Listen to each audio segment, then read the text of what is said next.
प्राचीन समय में एक नगर में एक गरीब ब्राह्मण रहता था। वह अत्यंत श्रद्धालु और भगवान हनुमान का परम भक्त था।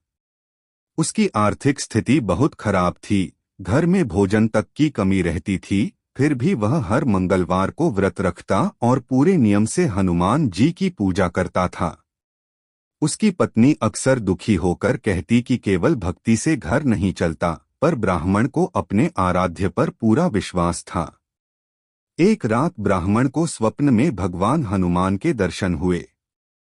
हनुमान जी ने कहा, हे भक्त, तुम 40 दिनों तक श्रद्धा और नियम से मेरा व्रत रखो, कथा सुनो और मेरा स्मरण करो, तुम्हारे सारे कष्ट दूर हो जाएंगे। सुबह उठकर ब्राह्मण ने यह बात अपनी पत्नी को बताई और उसी दिन से व्रत आरंभ कर दिया।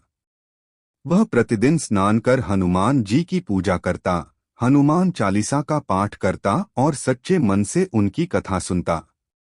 साथ ही वह यथाशक्ति गरीबों को दान भी देता। धीरे धीरे उसके जीवन में परिवर्तन आने लगा।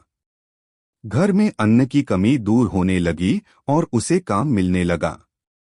40 दिनों के व्रत पूर्ण होने पर उसने विधि विधान से पूजा की।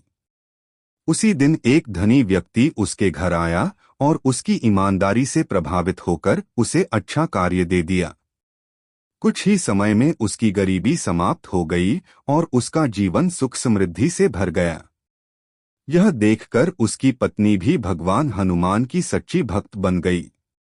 दोनों पति पत्नी नियमित रूप से मंगलवार का व्रत रखने लगे और सदैव प्रसन्न रहने लगे। कथा का संदेश।